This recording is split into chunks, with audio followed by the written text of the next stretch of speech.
बिस्मिल्लाहिर्रहमानिर्रहीम। अस्सलामुअलैकुम स्टूडेंट्स। आज के इस क्लास के अंदर हम देखेंगे कि माइक्रोसॉफ्ट एक्सेल 2003, 7, 13, 2016, 2019 के अंदर रोज़ और कॉलम्स की तादाद कितनी होती हैं। तो ये सवाल जो है अक्सर जब आप कोई डाटा एंट्री की जॉब करने के लिए अप्लाई करते हैं तो वहाँ पे अगर टेस्ट लिया जाए तो टेस्ट में अक्सर पूछ लेते हैं या फिर इंटरव्यू के अंदर ये लाजमी पूछते हैं।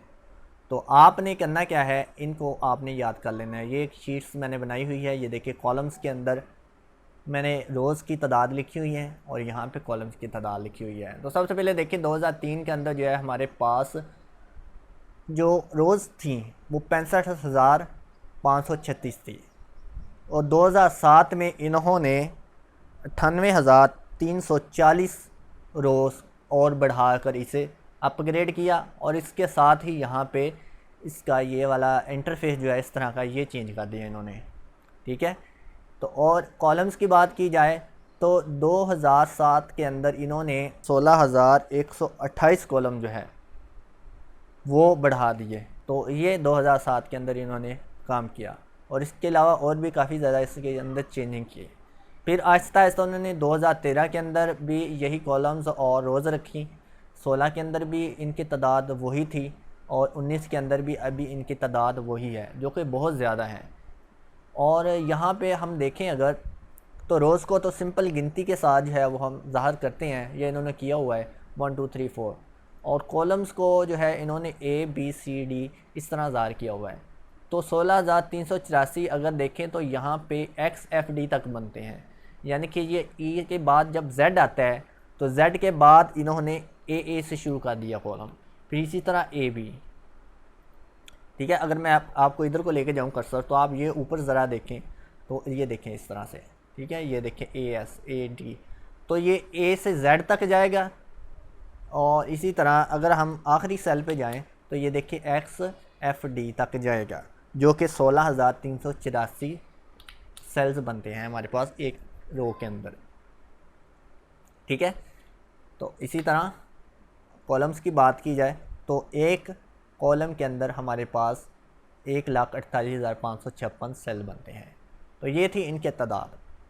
अब उसके बाद हम मेजर काम के ऊपर आते हैं, जो हमारी आज का टॉपिक है वो ये है कि कल की क्लास में तो हमने देखा था कि इसके अंदर हमने डाटा कैसे लिखना है, सेल का साइज़ कैसे बड़ा छोटा करना है, लेकिन उससे भी ज़्यादा इंपॉर्टेंट चीज़ जो है ना वो फ़ाइल के अंदर सेव की ऑप्शन है। जब आप कोई फ़ाइल बनाते हैं, कोई वर्क बुक बनाते हैं तो उसको सेव करना होता है अपने कंप्यूटर के अंदर, ताकि वो चीज़ आपके सिस्टम के अंदर से महफूज रहे और गुम ना हो जाए। तो सेव करना बहुत ज़रूरी है। तो हमने करना है कि यहाँ पे फ़ाइल पे जाना है। तो 2007 के अंदर यहाँ पे ऑफिस का बटन था, जिसे ख़त्म करके इन्होंने यहाँ पे फ़ाइल का मेन्यू बना दिया है। इसके ऊपर जब हम क्लिक करते हैं तो देखिए ये हमारे पास कुछ इस तरह से इसकी विंडो ओपन होती है, जिसमें पहले नंबर पे इन्फो टैब, फिर new tab, open, save as, ठीक है। ये वाले टैब्स हैं। इन्फो के अंदर सिंपल यहाँ पे इंफॉर्मेशन दी होती है, कुछ ये इसकी एक्स्ट्रा चीज़ें हैं, ये भी हम देखेंगे, लेकिन अभी इसको फ़िलहाल छोड़ दें। इसमें यहाँ पे न्यू पे क्लिक करें। न्यू के अंदर देखें वही चीज़ जो हम जब एक्सेल को ओपन करते हैं, यहाँ पे न्यू वर्क बुक लेनी होती है तो इस पर क्लिक करते हैं। देखिए हमारे पास ये इस तरह एक न्यू वर्क बुक आ जाती है, ठीक है ना। इसके अंदर हम काम करते हैं। तो अब इसको हमने करना है, फ़र्ज़ करें इसके अंदर हम कोई काम कर लेते हैं। तो मैं यहाँ पे अपनी पिछली सीट से ये वाला डाटा कॉपी करता हूँ और यहाँ पे पेस्ट कर लेता हूँ,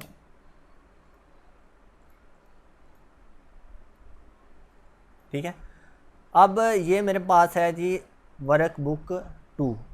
ये कैसे मुझे पता चला? अगर हम यहाँ पे ऊपर देखें तो यहाँ पे एक टाइटल बार होती है, जहाँ पे इसका टाइटल लिखा होता है, इसका नाम लिखा होता है। तो यहाँ पे ऑटोमेटिक ये वर्क बुक 2 लिखा हुआ है। तो आप जो भी शीट ओपन नई वर्क बुक लेते हैं, एक्सेल के अंदर नई फाइल लेते हैं, तो उसको एक अपने पास से ये टाइटल दे देता है। तो इसने इसको टाइटल दिया वर्क बुक 2। इससे पहले वाली जो है उसको वर्क बुक 1 दिया है, इसलिए इसने वर्क बुक 2 दिया है। जो अगर मैं आपको दिखाऊँ, यहाँ पे देखिए मेरे पास 2 वर्क बुक्स हैं, एक ये वाली, एक ये वाली, ठीक है ना। तो उसको पहली को इसने वर्क बुक 2 के नाम से दिया हुआ है। तो इसको हमने करना है पहले सेव, फाइल पे जाना है और यहाँ पे सेव लिखा हुआ है, इसके ऊपर क्लिक करना है। जब आप इसके ऊपर क्लिक करेंगे तो ऑटोमेटिक आपके पास यहाँ पे सेव एज़ की विंडो ओपन हो जाएगी। यहाँ पे अब ये बता रहा है या पूछ रहा है कि आपने कहाँ पे सेव करनी है अपनी फ़ाइल को। तो हम कहते हैं कि हमने कंप्यूटर के अंदर सेव करनी है, ठीक है ना। तो कंप्यूटर पे क्लिक कर रहा हूँ, तो यहाँ पे आपके पास कुछ रीसेंट फ़ोल्डर्स आ रहे होंगे, क्योंकि अगर आपने बिल्कुल नया स्टार्ट किया है, एक्सेल को नया इंस्टॉल किया, तो यहाँ पे ये फ़ोल्डर आपके पास इस तरह से रिसेंटली नहीं आ रहे होंगे। आपने क्या करना है, यहाँ पे ब्राउज़ के ऊपर क्लिक करना है और क्लिक करने के बाद ये विंडो आपके पास कुछ इस तरह से दिखाई देगी। इसको आपने कर लेना है बड़ा, ठीक है ना। बड़ा करने का तरीका क्या है, ये टाइटल बार ऊपर सेव एज़ की जो है यहाँ पे डबल क्लिक कर दें तो ये विंडो आपके पास तो बड़ी हो जाएगी।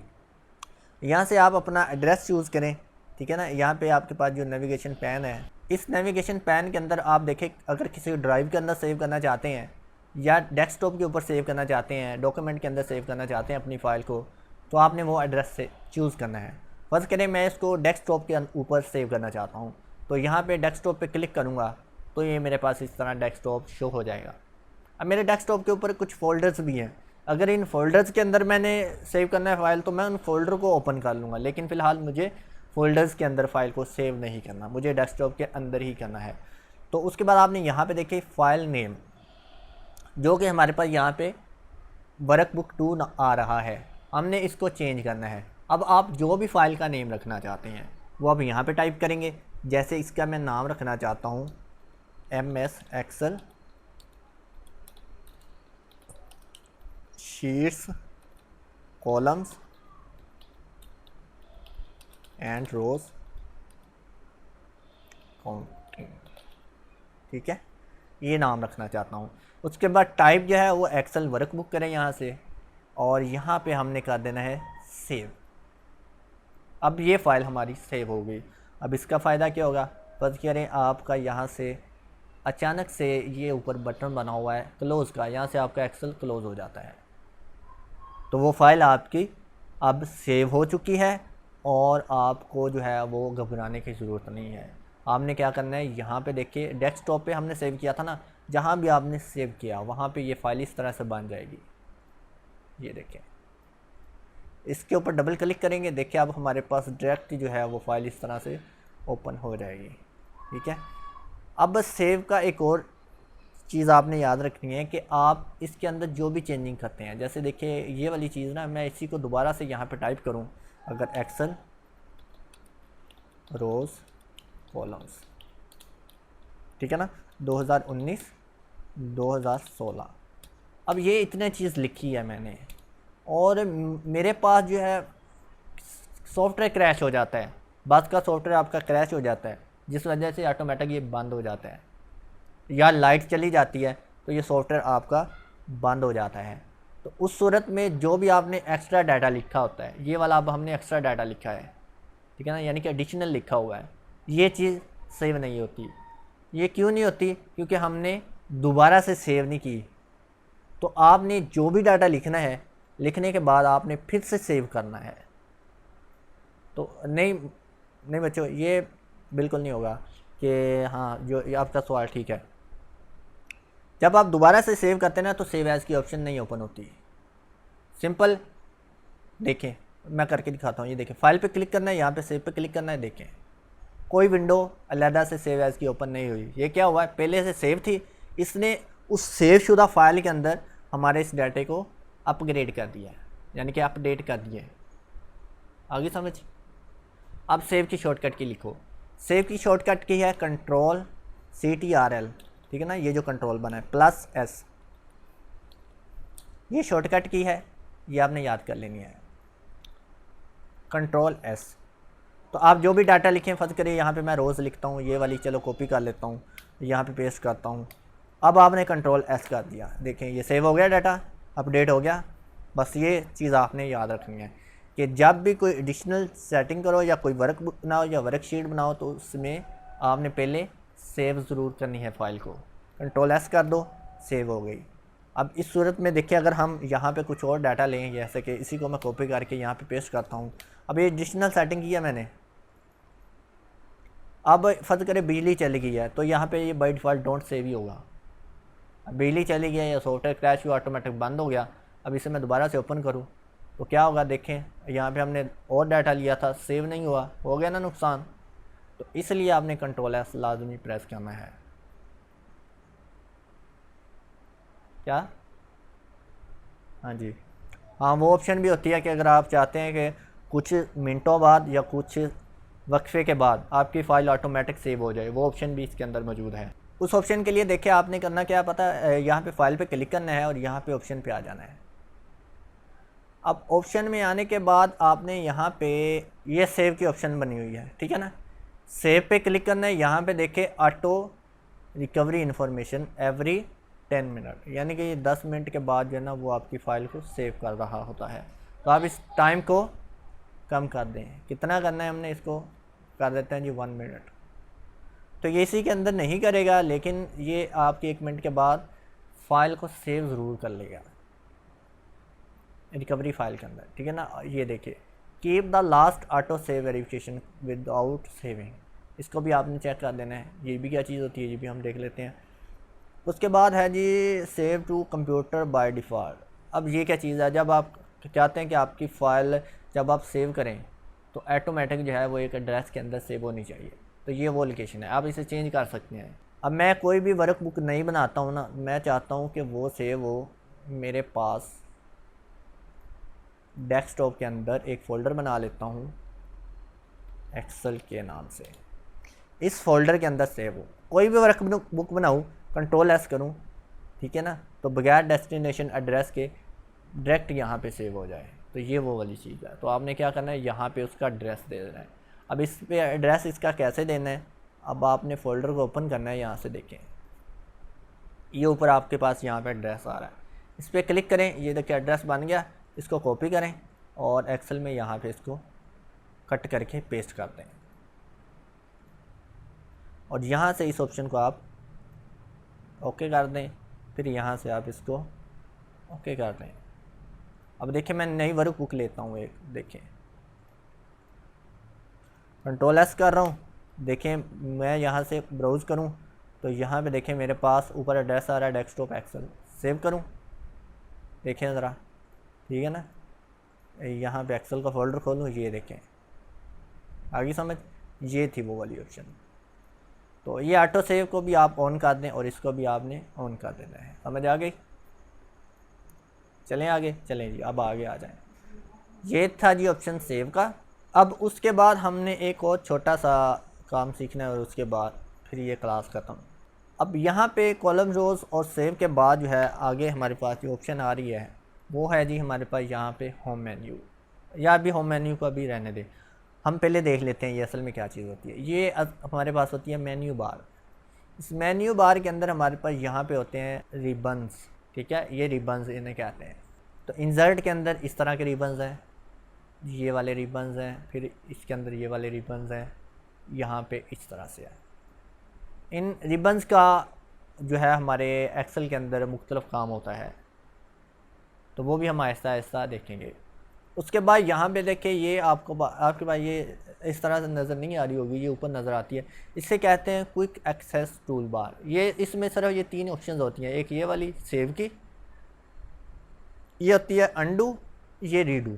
इसको ज़रा मैं ऊपर लेके जाता हूँ यहाँ से, ये इस तरह से ऊपर होती है आपकी, ठीक है ना। बाकी इसके अंदर आप ऑप्शंस अपनी खुद की ऐड कर सकते हैं रिबन्स के अंदर।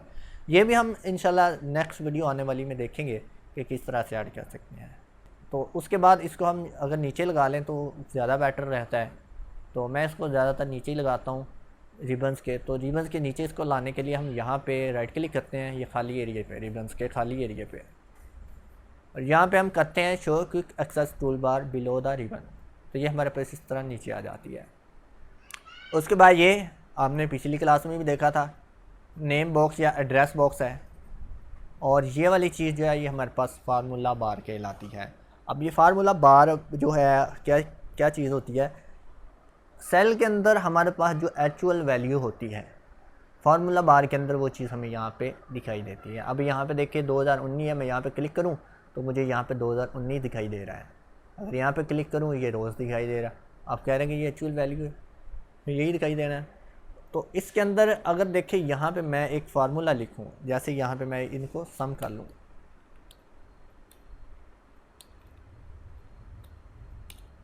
ठीक है, यहाँ पे देखिए आपके पास वैल्यू नज़र आ रही है, लेकिन अगर आप फार्मूला बार पे देखें तो यहाँ पे आपको एक फार्मूला नज़र आएगा कि किस तरह से बन के ये वैल्यू बनी हुई है। तो फार्मूला बार के अंदर हम अपने इस वैल्यूज़ या इस फार्मूले को एडिट करके हम चेंजिंग कर सकते हैं। जैसे ये G10 है तो मैं इसको G9 करूँ, तो इस तरह से हम चेंजिंग कर सकते हैं फार्मूले बार की मदद से।